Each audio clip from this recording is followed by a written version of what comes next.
Ok, bonjour à tous. Merci d'être avec nous pour ce webinaire sur les trappes SNMP. Alors moi c'est Kylian Heraez, voilà, donc consultant ServiceNav. Donc, je vais vous présenter aujourd'hui comment on peut superviser aujourd'hui les équipements recevant leurs trappes SNMP. Donc voilà, c'est quelque chose qui est arrivé il y a pas très longtemps. On l'a intégré au produit. Donc du coup, le programme du webinaire, donc on va voir un petit peu dans un premier temps rapidement qu'est-ce qu'un trap SNMP. Je vous montrerai comment on l'a intégré à ServiceNav. Puis après on fera un petit cas concret voilà, sur un firewall Sophos par exemple, comment est-ce qu'on pourrait superviser un ou deux traps de cet équipement-là. Et puis après, on pourrait poser vos questions via le chat, là j'y répondrai sans souci. Bon, alors du coup, premièrement, voilà, pour rentrer dans le sujet, donc il y a grosso modo il y a deux types dans le protocole SNMP. Il y a le mode actif, donc ça c'est ce qu'on fait la majorité du temps. Donc du coup, on va avoir le pôleur de supervision qui va envoyer une requête SNMP GET à l'équipement, et l'équipement lui, il va répondre, il va donner l'information. Voilà. Ça, c'est ce qu'on fait. C'est 98-99% de la supervision aujourd'hui. Et puis il y a le type passif. Donc là, en fait, ça va être l'équipement qui, lui, va envoyer une alerte à n'importe quel moment, voilà, au pôleur, sans qu'on lui demande. Donc pour ça, il faut configurer l'équipement. En général, la majorité des équipements sont compatibles avec ce mode-là. Donc il faut configurer les trappes sur l'équipement, lui dire tes trappes, tu les envoies sur tel pôleur, à telle adresse IP. Et du côté du pôleur, il va falloir aussi configurer ce pôleur pour qu'il soit capable de comprendre le trap et le traiter. Voilà, grosso modo, comment ça marche au niveau SNMP. Donc du coup, au niveau ServiceNav, comment ça marche? Donc nous, on a pris ce choix-là de faire de cette manière. Donc dans un premier temps, on a un équipement qui envoie sur le port 162 de la box un trap. Ça a été configuré comme ça, l'équipement lui a dit tu envoies tes traps sur la box. Un trap, grosso modo, c'est un message qui est composé de plusieurs champs. Là, on voit l'OID de l'événement, qui c'est qui l'a envoyé. Généralement, il y a un message texte qui dit que contient ce trap. Voilà, donc ça, ce message-là, il est envoyé à la box. En interne sur la box, donc ça, il faudra l'installer. Ça, c'est à configurer. La box, elle va ingérer le trap et elle va l'écrire dans un fichier texte qui est lié à l'équipement. On va avoir un fichier texte par équipement qui envoie des traps. Et à chaque fois qu'un équipement va envoyer un trap, il va être écrit dans ce fichier-là, avec une syntaxe particulière. Voilà, donc là, on voit que on a choisi de mettre le temps, l'OID, le contenu du message, et on peut également afficher d'autres informations. Voilà, donc ça, c'est la première étape. Donc une fois qu'on a ce fichier texte, on va avoir du coup notre plugin qui lui, hop, il va aller piocher dans ce fichier texte et il va aller lire les lignes qu'il y a dedans à la recherche d'un pattern précis. Et c'est grâce à ces patterns qu'on va du coup générer, qu'on va savoir quel statut on veut remonter. Voilà. Donc en gros, si je veux savoir à quel moment j'ai un port qui est down, mon plugin il va lire dans le fichier texte, il va prendre la dernière ligne, donc le dernier trap qui est arrivé, et puis il va regarder, il va dire est-ce que ça contient un événement down, par exemple, avec un pattern. Si oui, ça renvoie du rouge, sinon on reste en vert, par exemple. Donc, voilà comment ça fonctionne sur ServiceNav. Donc du coup, ce qu'il faut faire, c'est configurer la box pour qu'elle soit capable de récupérer le message et de le traduire dans un fichier texte pour le plugin. Voilà. Donc ça, c'est le fonctionnement de base. Maintenant, donc ça c'était le général. Maintenant, on va voir par exemple, mettre en place sur un firewall Sophos. Je vais prendre trois événements, puis on va essayer je vais les mettre en supervision avec le plugin. Je vais vous montrer comment on peut faire ça. Dans un premier temps, comme toujours, on va dans la MIB parce que pour savoir, les événements qu'un équipement peut envoyer, ben, en général, c'est dans la MIB SNMP. C'est toujours pareil. Donc là, j'utilise iReasoning MIB Browser. Bon, il y a d'autres outils, mais ça, c'est celui qu'on utilise. Donc ça, c'est la MIB du Sophos. Donc on peut voir que nous répertorie ces alertes. Donc il a des alertes qui qualifient de type warning sur la gauche, et puis sur la droite, on voit qu'il a des alertes, lui, qu'il considère comme critiques. Donc après, ce qui est intéressant, c'est dans la partie en dessous, là. Donc on voit l'OID. On voit que quand cette alerte va être envoyée à la box, le trap va contenir l'OID, par exemple, à 1500.2.70, et qui va contenir le message, on le voit en bas dans la description, too many failed login. Donc là, pour moi, c'est très intéressant parce que je sais que ce trap-là va m'être envoyé quand quelqu'un va essayer de se connecter sur mon firewall. Bon, admettons que j'ai envie de superviser ça. Donc là, on voit que Sophos, ils ont bien rangé les choses parce que, en fait, tous les OID qui font 1500.2. quelque chose est considéré comme warning. Et à gauche, on voit que tout ce qui fait 1500.3.82, c'est considéré comme critique. Donc tout ce qui est 1500.3. quelque chose, c'est critique.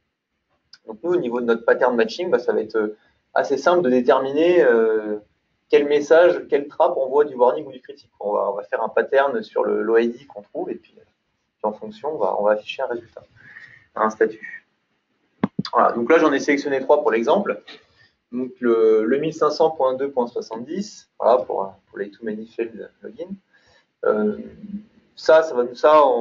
va dire que ça va nous renvoyer un événement warning. Le successful web admin login, lui, va nous renvoyer un statut OK, on va le configurer pour ça. Donc voici l'OID, et puis le troisième va nous renvoyer un événement critique à cause de power supply, là, de l'alimentation qui a un problème. On va partir sur ces 3 OID là. Donc voilà. Donc, premièrement, première chose à faire, donc c'est configurer la box pour qu'elle reçoive les trappes. Voilà, il faut installer, faut installer le démon SNMP Trap, configurer ça. On a des documentations pour faire ça, il n'y a pas de souci. Et après, il faut créer, donc du coup, pour l'équipement, donc là pour mon Sophos par exemple, il faut que je crée un fichier de définition. Donc en fait, c'est dans ce fichier-là, je vais avoir, comme on le voit dans l'exemple, l'exemple viendra après, pardon. Je vais vous montrer là. L'exemple est ici. Donc en fait, dans mon fichier de définition, je vais avoir en fait, pour chaque événement possible, je vais avoir plusieurs blocs de lignes. D'accord. Et en fait, au moment où la box va recevoir le trap, si elle a ce trap-là dans son fichier de définition ici, elle va dire, OK, qu'est-ce que je fais? Donc là, par exemple, pour le premier, si la box reçoit le 1500.2.70, on a une clause exec. Donc là, qu'est-ce qu'elle va faire? Elle va faire un echo. Donc là, elle va écrire tout simplement dans le fichier texte que je vous ai présenté au début. Voilà. Donc c'est comme ça qu'on fait pour que la box écrive dans un fichier texte l'événement. Voilà. Donc si l'OID en question est présent dans ce fichier, hop, on exécute le code qui est mentionné. Et pour générer ce fichier texte, ce fichier de définition, on a une commande ici. Voilà, donc pareil, ça, on a des documentations qui expliquent ça.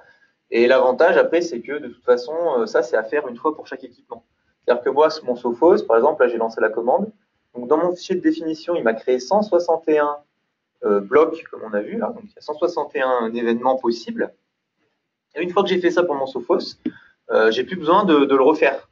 Voilà, si j'en ai un deuxième, si j'ai un deuxième Sophos à mettre en place chez un autre client, ou voilà, je peux utiliser le même fichier de définition. Là, cette commande-là est à faire une fois.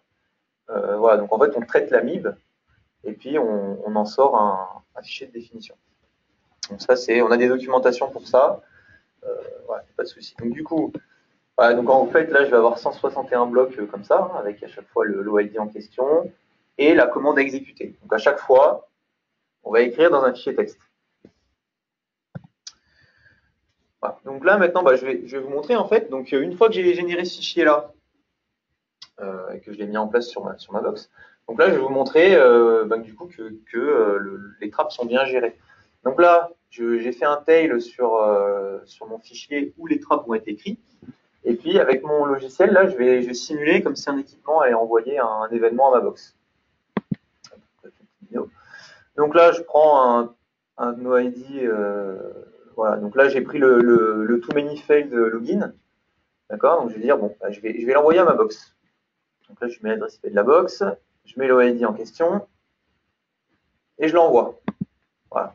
Donc là, au moment où j'ai appuyé sur Send, donc ça a envoyé le trap à la box. La box a regardé dans son fichier de définition. Elle a vu que le 2.70 était spécifié. Du coup, hop, qu'est-ce qu'elle a fait? Elle a exécuté la commande associée. Et la commande, elle écrit le fichier, le trap, dans le fichier texte. Voilà comment ça se présente. Donc là, ma box a reçu le message. Hop.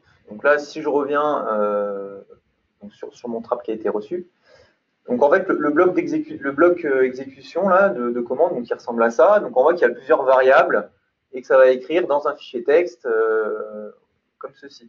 Donc en fait, on les retrouve ici. Donc les variables là, c'est l'heure à laquelle le trap a été reçu. Le $0, c'est l'OID qui est contenu dans le message du trap. Et puis on va écrire ça dans un fichier texte avec le AA là, tout simplement en fait c'est l'adresse IP. Donc en fait ces variables là, X, O et A en fait sont extraits du message trap. Donc, du coup ça nous permet nous après de manipuler ces informations là. Donc voilà, mon trap est écrit dans mon fichier texte. Donc là maintenant, je vais pouvoir maintenant configurer mon point de contrôle.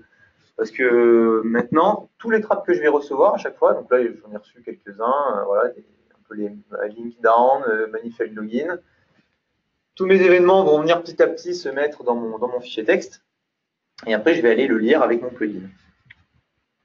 Voilà. Donc, dans mon exemple, je vais faire 2 points de contrôle.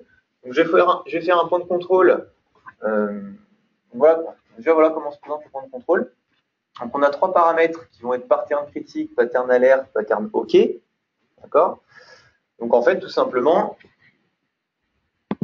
mon plugin va parcourir mon fichier texte et puis il va regarder est-ce que je trouve dans ma dernière ligne, est-ce que je trouve quelque chose comme ceci. Donc là, j'ai mis une étoile, c'est-à-dire que tous les traps reçus qui vont faire, qui contiennent 1500.3. quelque chose vont être considérés comme critiques. Donc là, ça va me renvoyer une alerte critique. Voilà. Ensuite, le timeout. Donc en général, aujourd'hui, comment c'est configuré? Enfin, les traps, souvent, ça envoie un événement, donc le point passe rouge. Mais il n'y a pas souvent de trap inverse, ou alors il n'y a pas souvent d'événement OK. Donc, c'est-à-dire que si le point passe rouge une fois, il va le rester pour toujours. Donc ça, c'est pas très intéressant pour l'exploitation.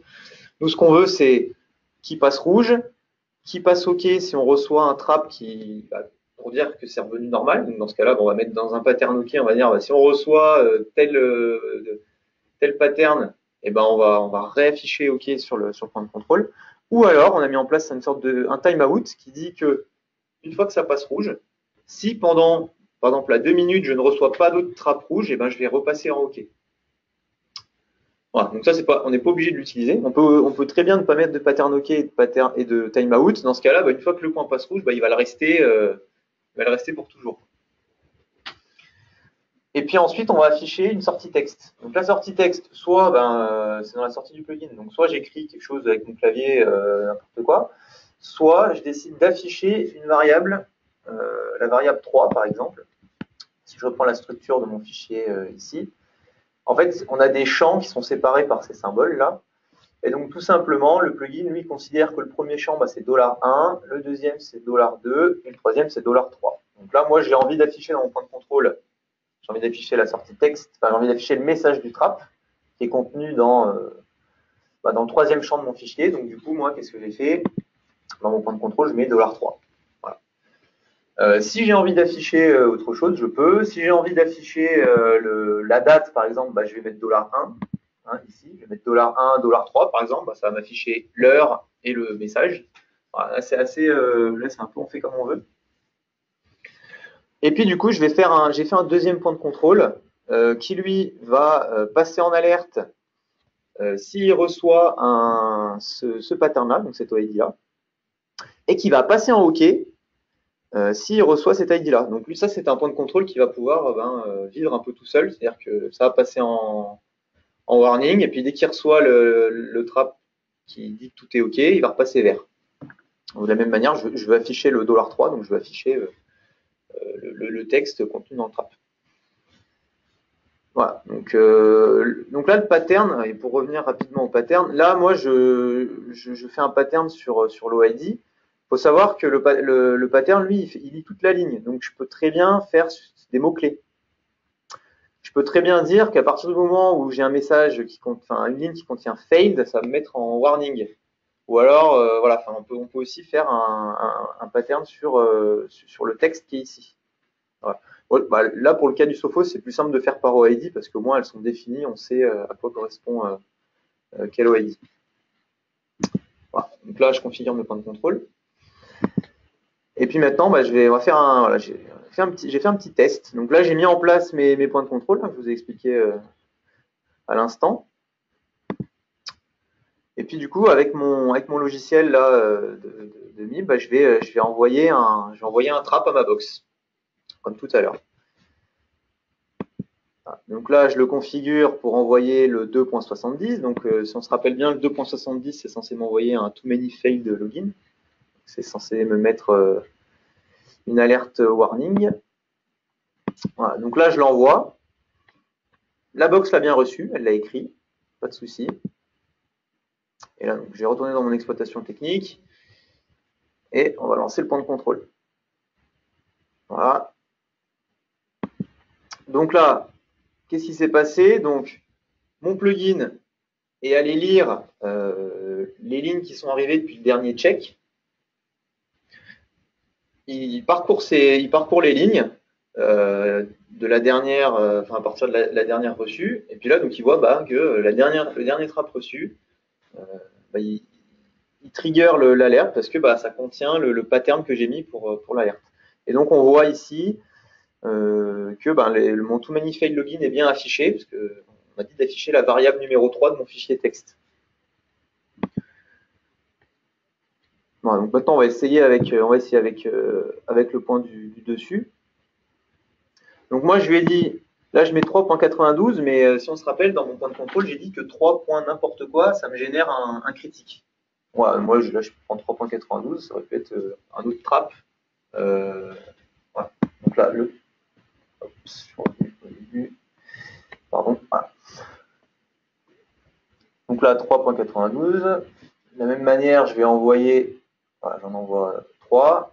Donc là j'ai appuyé 3 fois, donc là c'est comme si mon équipement m'avait envoyé 3 incidents. Donc là, c'est de la même manière, on va lancer le point de contrôle. Voilà, je vais un peu vite, on va rafraîchir la page. Voilà. Donc là, de la même manière, mon point de contrôle, il est allé lire dans mon fichier texte, il est parti du bas, et il a vu que il y avait trois lignes qui matchaient le pattern 3 points étoiles. Voilà, donc là, on a dit que ça faisait critique, donc ça envoie du critique. On voit ici qu'on a ajouté, ça compte le nombre d'itérations. Donc, voilà, comme ça, on peut voir le nombre d'alertes qu'on a reçues.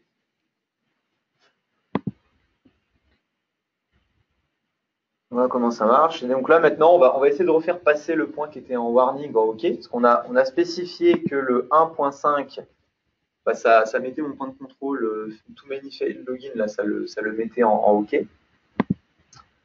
Donc là, je l'envoie, pareil, je le reçois bien dans mon fichier texte. Et au moment de relancer mon contrôle, pareil, il va lire le fichier, il va dire j'ai 2 nouveaux événements. Voilà, mes 2 nouveaux événements, est-ce qu'ils contiennent les patterns qui me font changer d'état? Oui, dans ce cas-là. Donc mon point de contrôle repasse vert. Voilà comment ça fonctionne sur ServiceNav. Voilà, donc pour conclure, donc, il y a plusieurs choses à faire avant que ça fonctionne tout de suite. Il faut premièrement configurer la box pour qu'elle puisse recevoir les trappes. Deuxièmement, il faut générer le fichier de définition là, avec les blocs que je vous ai montré tout à l'heure pour l'équipement. Donc ça peut être, là j'ai pris un Sophos, mais ça peut être un switch, ça peut être un serveur, ça peut être n'importe quoi, n'importe quel équipement qui peut envoyer des trappes. Donc ça, voilà. Il faut ensuite configurer l'équipement pour qu'il envoie les trappes à la box. Et puis après, normalement, on est censé pouvoir recevoir les messages dans nos fichiers texte.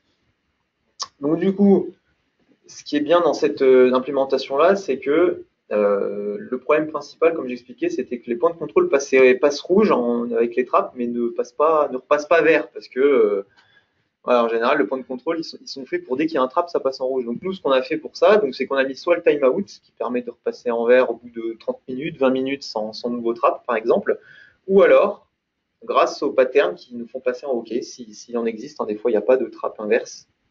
Donc il faudra faire via le timeout. Et puis, ça nous permet aussi de compter le nombre d'itérations.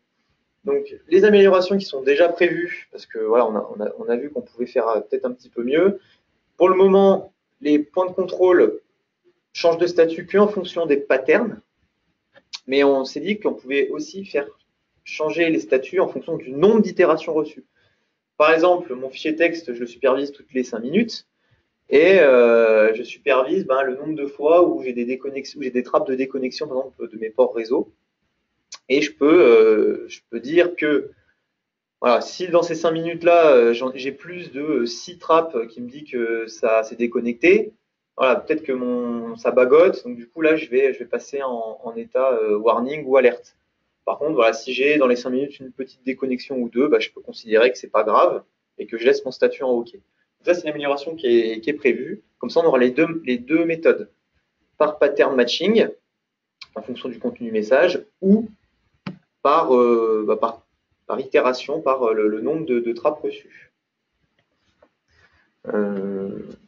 Voilà. Donc voilà pour la présentation, pour comment ça fonctionne avec ServiceNav les trappes.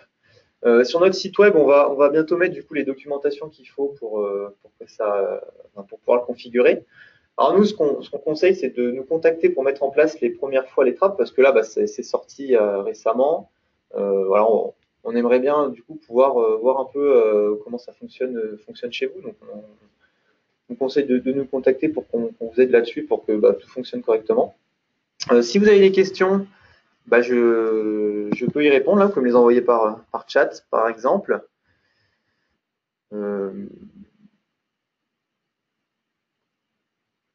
Voilà, s'il n'y a pas de questions, on peut terminer là, du coup.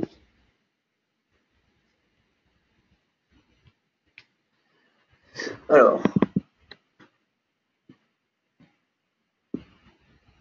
Ok, du coup, question. Donc, sur quelle plage de temps on aura-t-il déclenchement de statut sur le nombre d'itérations, plage fixée dans le point de contrôle ou autre? Alors, en fait, c'est sur le point de contrôle. En fait, donc, par défaut, le plugin, il va lire toutes les minutes dans les fichiers texte. Toutes les minutes, on va avoir un statut de ce qui s'est passé au niveau des trappes. Donc, au point de vue d'itération, pour les itérations, on peut dire sur une minute, on compte le nombre qu'on a reçu, puis on fait le statut. Ou sur plus, on peut dire, on peut transformer ça en disant, moi, mon fichier texte, je veux le lire toutes les 15 minutes. Et donc, du coup, ça va sur les 15 dernières minutes, combien d'itérations j'ai eu, par exemple. Ça, on peut faire les deux. Oui, bonjour, c'est Alain. Je me suis permis d'activer le micro. Oui. Ça sera plus simple que d'échanger par chat. En fin de compte, ma question, si je peux me permettre, c'est on peut définir la fréquence du point de contrôle, je suppose, jusqu'à un minimum de 1 minute. Oui. Pour être plus près des trappes. Oui. Mais l'intérêt, il était peut-être d'avoir une limite sur les itérations, de dire sur les 60 minutes, quelle que soit la fréquence d'exécution du point de contrôle, sur les 60 dernières minutes, combien j'ai d'itérations. Je ne sais pas si c'est ce qui est prévu ou pas dans le dev à venir. Et ça, c'est pas prévu parce que, alors est-ce que je sais même pas si ça c'est faisable parce qu'en fait comme c'est horodaté. Voilà, en fait, ou alors il faudrait faire deux points de contrôle, mais sur un point de contrôle, on peut avoir qu'une seule plage de contrôle. Enfin, les statuts, si on met que le plugin lit toutes les minutes et donne un statut toutes les minutes, on peut pas lui rajouter une deuxième plage en disant bah ok tu fais toutes les minutes, Ben, mais tu veux aussi que tu fasses toutes les 60. Là, il faudra peut-être faire 2 points de contrôle, quoi. Un point de contrôle vraiment trap temps réel, et peut-être un point de contrôle bah, toutes les 60 minutes qui va lui nous faire un petit récap global en plus. Ça, mais on peut pas le faire sur le point de contrôle, ça. On sera obligé d'en faire 2. ben, c'est déjà fait sur d'autres types de points de contrôle, par exemple sur les points de contrôle event log. Oui. Aujourd'hui, on spécifie bien dans le point de contrôle une rétroactivité des recherches d'événements sur le point de contrôle qui est dissociée de la fréquence d'exécution du point de contrôle. Ok, je vois. En fait, on va lire la date dans le log, en fait. Et après, on va regarder. Ok, Oui. je vois. Non, bah du coup, C'est un là, paramètre de plus à mettre dans le point de contrôle ouais, pour ok. donner la récursivité de la recherche dans le log, quoi. Ok, j'ai compris. Ok, bah là pour le moment non, c'est pas Mais ça prévu. reste une question ouverte, hein. Ouais, ouais. Non, c'est pour le moment, je prends je prends l'idée, mais pour le moment non, c'était pas prévu comme ça. En fait, pour le moment, nous, vu qu'on voulait faire les trappes, on voulait vraiment bah, que ce soit le plus bas possible. Puis après, c'est vrai qu'en discutant un petit peu, on s'est dit bah c'est vrai bon. Au final, le point trappe, on le transforme un peu en une sorte de log au final, hein, parce que si on lit Oui. les 15 ou 60 dernières minutes, bon, on n'est plus vraiment dans du temps réel. On est plus sur une sorte de logging. Et c'est ça aussi l'intérêt d'avoir implémenté ça avec le fichier texte, ça veut dire que par défaut, les trappes, normalement, on les reçoit, puis après, elles sont oubliées. Alors que là, ce qui est pas mal, c'est on peut les garder dans un fichier texte. Donc, Oui, effectivement, on peut imaginer après d'autres évolutions au niveau de la date, effectivement. Mais en tout cas, pour le c'est moment, pour ça que je le rapprochais à l'event log classique ok, bah avec dans l'idée. Mais bon. je prends l'idée. En tout cas, voilà, pour le moment, ça marche avec les patterns matching, comme j'ai expliqué. Et donc la première évolution qui va arriver dans une ou deux montées de version, là, ça va être au niveau du plugin pour le moment, juste de dire, bah, le plugin, je l'exécute toutes les 60 minutes, par exemple, et après je vais lire. Après, effectivement, pourquoi pas pouvoir le lancer toutes les minutes, mais dans les paramètres, mettre une rétroactivité. Ok. Bon. Je le note. Merci en tout cas, c'était très clair. Merci pour la question.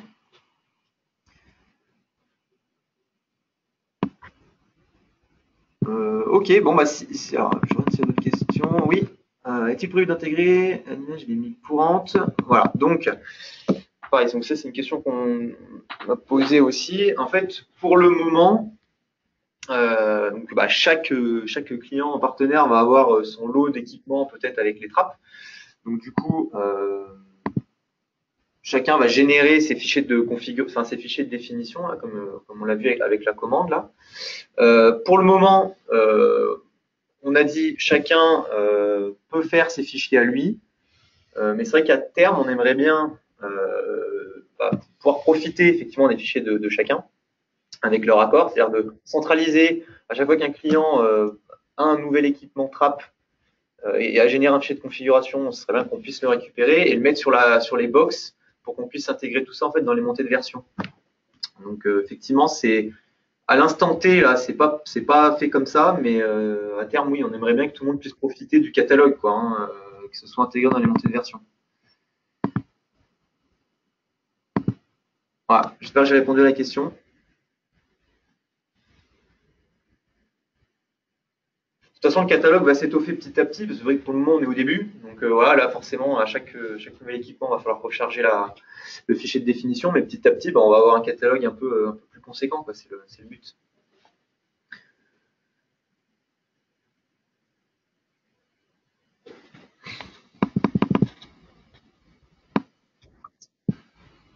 Ok, bon, bah, ouais, j'espère que j'ai répondu à la question, hein. Bon, bah, écoutez, s'il n'y a pas. Ok, merci Fabien. Bon, s'il n'y a pas d'autres questions, bah voilà, on va clôturer le webinaire ici. Donc, bah, je vous invite à voilà, nous suivre sur les réseaux, à aller voir régulièrement sur notre site. Voilà, la vidéo du webinaire sera uploadée dessus d'ici quelques jours. Voilà, donc voilà, si vous avez des projets pour mettre en place les trappes, vous pouvez nous contacter. Voilà, on vous aidera à mettre ça en place au départ. Et puis voilà. Bon, bah, en tout cas, merci à vous pour votre participation. Et puis, bah, j'espère on se reverra pour un autre webinaire très prochainement. Voilà, bah, merci à vous. Au revoir, merci.